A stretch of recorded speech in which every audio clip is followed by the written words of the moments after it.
الحمد لله وحده والصلاة والسلام على من لا نبي بعده أما بعد فأعوذ بالله من الشيطان الرجيم بسم الله الرحمن الرحيم إنا نحن نزلنا الذكر وإنا له لحافظون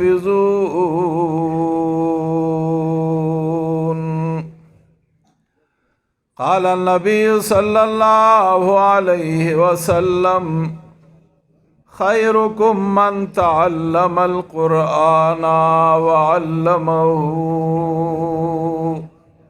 أو كما قال رسول الله صلى الله عليه وسلم إن الله وملائكته يصلون على النبي يا أيها الذين آمنوا صلوا عليه وسلموا تسليما درود شریف وایي دا سینا په زوره باندې لږ په شوق محبت سره اللهم صل على محمد وعلى آل محمد كما صليت على إبراهيم وعلى آل إبراهيم إنك حميد مجيد صدر محترم ومعزز علماء کرام وحفاظ عظام ومداحین رسول الله صلی الله علیه وسلم او زما ډیرو غیرتمندو پښتنو مسلمانانو ورونو الله رب العالمین ما سره په دې خپل خوږ ایمان باندې خوشحال کړه. نن ستاسو دې کلي کې چې دا کومه باغیچه قاری صاحب دامت برکاتهم العالیه هغه لګولې ده د هغې باغیچې نن هغه میوه هغه ثمرات هغه تاسو ته ښکاره شو چې الحمدلله دا دومره حافظان قاریان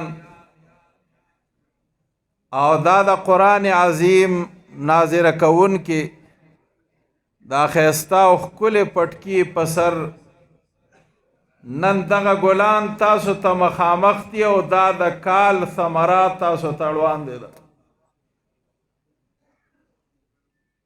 الحمدلله قاري صاحب لا الله ډېر لوی عزت او احترام ورکړی دی او په دې ټول کیفیکې کې د هغوی د آواز او د قرآن عظیم د هغې عجیبه لوستلو هغه هر ځای کې چرچه ده. الله تعالی دې دې کې ورته نورم اضافه وکړي او دا کم ملګري علما حافظان قاریان دا ورسري دي الله دې د ټولو عمرونو کې برکات واچي او الله دې ټول علماء ته ډېر عزت او احترام ورکړي. نن د دې ماشومانو بچو په دې اوږو باندې د دې استادانو او د دې مشرانو د عزت پټکي ور په سر کو د دوی په دې اوږو باندې او عجیبه سټارونه ولګېدل. د دنیا سټارونه چیف آرمی سټاف ته هغه ته هم لګي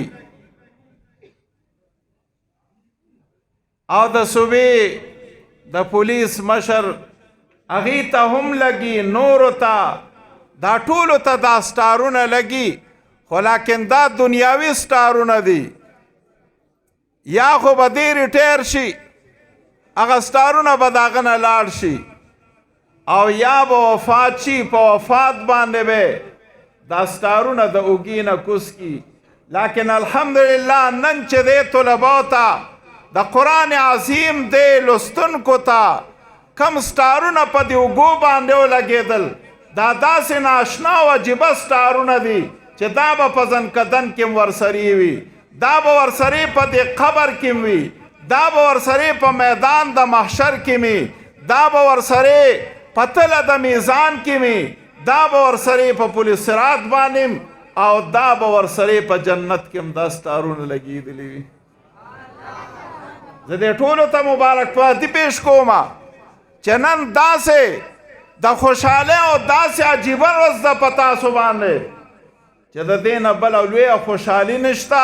د مور پلار دپاره هم او د دې بچو دپاره هم دا ډېره عظیم الشانه ډېره لویه ورځ ده چې الله تاسو ته دا دومره لوی مقام درکه.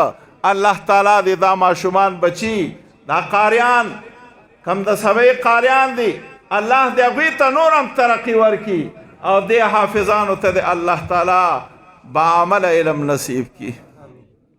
دا خو د هغې دپاره یو پوړی ده د دې مدارسو هغه کردار هغه نن مو ته معلوم دی. نن زمونږ پاکستان کې خلک لګیا دي و یاره دا مدارسو مونږ د څه پیش کړل، مونږ ته څه راکړل، تا ته چې نن مدارسو څه درکړه دا به تا ته نور څوک دا درنه کړي دا مقام. نن د دنیا ډګری چې ته حاصلې ستا د ملک نه څوک روس ته ځي او څوک چین ته ځي او څوک امریکې ته ځي څوک برطانیې ته ځي. لیکن الحمدلله نن پاکستان هغه په علم باندې خود کفیل دی. نن د ټولې دنیا خلک چې رجوع کوي هغه پاکستان ته کوي او د دې ځای نه د علم ډګری حاصلې یوځي. تا ته د دې نه لویه به نور څه درکړي. او ته علماو کې چیف آرمی سټاف نشته خو نن هغه خبره ستا دروغ شوه. نن د افغانستان په سرزمین باندې وګوره نن هغه د آرمی چیف سټاف کوم دغه چې دی هغه هم عالم دی، پټکې په سر دی، ګیره په سر ده، دا ګیره ده مزیداره ښایسته، دا ټول نظام هغه مونږ او تاسو ته وښو. نن د هغې وزیر اعظم هغه عالم دی، هغه پسې نایب عالم دی، ورپسې خارجه هغه ټول علما دي. نن خو یې تا ته او بیا داسې علما چې د دنیا ټول صفر طاقتونو ته هغې ته شکست ورکه سر د امریکې. الله تعالی دې دغه ټولو کفار نیست نابود کړي رونو. نن خو تا ته دغه مثال پیش کړ که نه چې نن په دنیا باندې څومره لویه چرچه هغه 48 ملکونه چې په کم غرور او تکبر کې راغلي وو الله د هغه غرور او تکبر د خاورو سره میلاو کړو. الحمدلله ووایه رونو. نن خو تا ته مونږه علماو دغه څیز درکه مدارس درکه لیکن تاسو ورکړه دې ملک ته تاسې ساینسدان که راغلی دی هغه هم د بار ملک نه راغلی و چې مونږ ته ایټم راکړی دی علامه عبدالقدیر خان الله تعالی دې په قبر باندې د نور او انوار وورئ. نن پاکستان ته هغه عجیبه دغه مقام ورکړی دی خو هغه هم د بار دنیا نه راوستی دی. ستا په خپل ملک کې دغه څیز نشته او عالم هغه درته دغه مقام درکه. نن ستا بچي چې هغه ستا د کالج نه ستا د یونیورسټو نه د هغې نه فارغ شي د هغې اخلاق او کردار ته مو ګوره، د دې ماشومانو اخلاق او کردار ته مو ګوره. دی به د پلار عزت کوونکي وي، دی به د مشر عزت کوونکي وي. ستا کالج او په یونیورسټو کې دغه نشته. یو قاري صاحبو هغه یو ځای کې تقریر کو په یونیورسټۍ کې نو د مور پلار عزت بیان که چې دا مور پلار له الله دا شان ورکړی دی. یو نوجوان ودرېده وایي ما ته وایي چې ای قاري صاحب دا ته چې څه وی که داسې حالات وي نه ما د جنت 8 دروازې په ځان بندي کړي دي. ما ته نن دا خپل مور پلار دا د خنزیر نه بدتر ښکاري. ستا د کالج او د یونیورسټو دغه حال دی. بل طرف ته د مدارسو نه چې کم بچې فارغ شي هغه کوشش کوي چې زمانه پلار خفه نشي، زمانه مور خفه نشي، او د کالج نه چې کم بچي هغه فارغ شي، نه مور پلار دا کوشش کوي چې دا بچي زمانه خفه نشي. دغه فرق دی که نه؟ نن دنیا کې وګوره، ورشه د انډیا په ځمکه باندې نن یوې معصومې یو مسلمان جینۍ هغې د خپل حیا د هغې عزت او احترام وساته، هغې پرده کوله او هلته هغه لوفران هغه بېدینه کافران هغه هغې پسې چغې وایي، لیکن هغې د خپل بت نوم اخلي. هغه نوجوانه جینۍ هغه د الله اکبر چغه وایي. دا څومره لوی مقام الله مسلمان ته ورکړی دی. خو نن مسلمان هغه په کم طرف باندې روان دی. نن زمونږ نه حیا لاړه، مونږ نه غیرت لاړه، مونږ نه پښتو لاړه. دا ولې لاړه رونو؟ دا د دې مدارسو دا کردار مونږ ته مشکوک ښکاري. حالانکې د دې کومه جینۍ چې د دې مدرسې نه فارغه شي هغه څومره حیا کوي، هغه په پرده کې روانه وي، بې حیایي نه کوي. لیکن ورشه د کالج یونیورسټو جینکو ته دې وګوره هغوی په کم حالت کې دي. الله دې زمونږ ټولو مسلمانانو ته لږ شانتې سوچ او فکر ورکړي. او بیا په دې ملک کې الحمدلله علما هغه موجود دی، او بیا داسې یو قیادت موجود دی چې هغه نن ټول کفري طاقتونو ته هغه بېدینو ته هغه ولاړ دی. هغه چې زما ستا نوجوانو پسې کنځل کوي، قائد جمعیت، قائد ملت اسلامیہ حضرت مولانا فضل الرحمان صاحب دامت برکاتهم العلیہ، هغه نن ټولې کفري نړۍ ته ولاړ دی. دا یوازې ستا دی، بیکاره حکمران ته نه دی ولاړ. نن د امریکې مقابله کې ولاړ دی، نن د برطانیې مقابله کې ولاړ دی، نن د ټولې کفري طاقت په مقابله کې هغه ولاړ دی. او ستا او زما د ایمان او د دې پټکي حفاظت کوي. هغه نن کم کردار دنیا کې پیش کړ. دا حکمران خو په ډېر لوی عجیبه منصوبو باندې راغلی و، لیکن الحمدلله د هغوی د کردار د وجې نه او د دې علماو د دې پټکو د وجې نه نن هغه په ټولو څومره ایجنډو کې چې راغلی و هغې ټولې ناکامه کړې ورله. هغې خو کوشش دا و، یو تقریر کې زمونږ وزیر اعظم وایي ای مولانا صاحب تا چې کم خلک تا د منافقت د وجې نه د اسلام نه بهر شوي دي هغه مونږ اسلام ته رادن نه کوو. هغه څوک دي جوړونو؟ مونږ پرې نه پوهېدو چې دا دې څه وایي.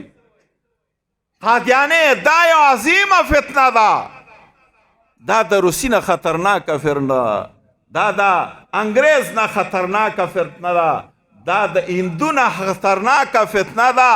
هغه زما ستا د پیغمبر جناب محمد رسول الله صلی الله علیه وسلم هغه د ختم نبوت سلسله ختمول غواړي. هغې له الله تعالی هم د دې د والد محترم حضرت مولانا مفتی محمود رحمه الله په اسمبلی کې هغوی ته هغه کفر ښکاره کړ، ټولې دنیا ته ښکاره کړ، او بیا پې دا کفر فتوا شو. په آیین کې هم ستا ولیکلی شو چې دا کافر دی.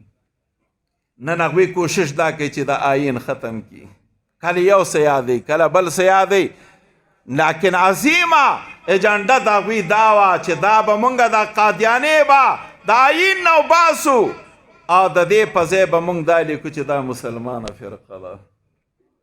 لیکن الحمدلله تر ننه پکې ناکامه دي او انشاءالله ناکامه به وي. تر کومې پورې چې دا بچي د دیوبند کم عالم هغه موجود دي، انشاءالله دا خوب به د دوی پوره کیږي نه، دا به همدقسې ذلت سره مخامخ وي انشاءالله. دې ته به خدای دغه مقام نه ورکوي. دا خو د خپل پیغمبر سره مینه او محبت دی. زما صحابه کرامو د حضور سره څومره مینه او محبت کړی دی، ما تاسو کړی دی. یو ځل عثمان غنی رضی الله تعالی عنہ د دواړو جهانو سردار له روټۍ کړې ده، څه دعوت یې ورکړی دی. نه چې کله د کور نه راووته نو عثمان غنی رضی الله تعالی عنہ د دواړو جهانو سردار مخ مبارک ته نه ګوري، یو یو قدم یې شماري. عمر فاروق ورته خیال شو، ورته یې عثمانه داسې کې حضور ته وایي د الله محبوبه عثمان ته وګوره، اخو نن ستاسو قدمونه شماري. نو حضور ته تپوس کې عثمانه داسې کې ورته د الله محبوبه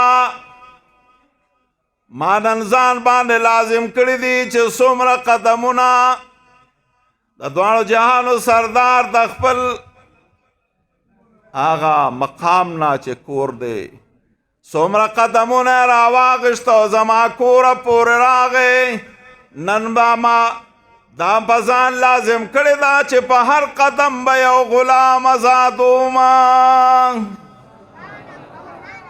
څومره قدمونه چې دې واغېسته د هر قدم بدله کې به درته یو غلام هغه ازادومه چې نن زما د دواړو جهانو سردار جناب محمد رسول الله صلی الله علیه وسلم هغه زما میلمه دی.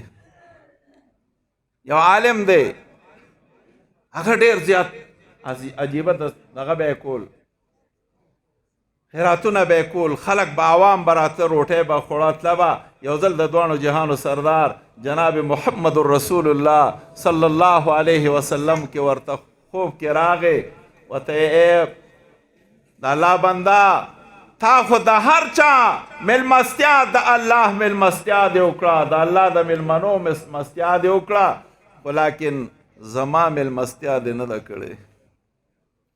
هغه حیران شو، تپوس کوي، جاړي الله ته، خدای دې خوب په حقیقت باندې ما پوی کا. نه چې کله یې زړه ته راله د څومره طالبان عالمان قاریان حضراتو هغه ټول راغوښتل او دعوت یې وکړه او د هغوی ډېر قدر او احترام یې وکړه.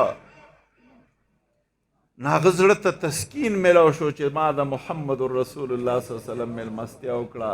دا طالبان تاسو چې دا کومه چانده ورکوئ په هغې باندې دا روټۍ خوري، په هغې باندې دوی خپله دغه برابروي. قسم دې دا د محمد رسول الله صلی الله علیه وسلم ته په دې باندې سکون ملاویږي.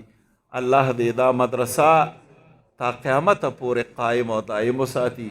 قاري صاحب ته دې الله تعالی عمر کې برکات واچي، د دې څومره اراکین دي الله دې د دې ټولو عمرونو کې برکات واچي. ناظم صاحب او ټول الله تعالی دا څومره علما نیکان حضرات چې راغلي دي، دا کم بچي فارغ شو، الله دې ټولو عمرونو کې برکات واچي او الله تعالی دې دا سعادت مونږ او تاسو ټولو ته هم حاصل کړي. واخر دعوانا الحمد لله رب العالمین.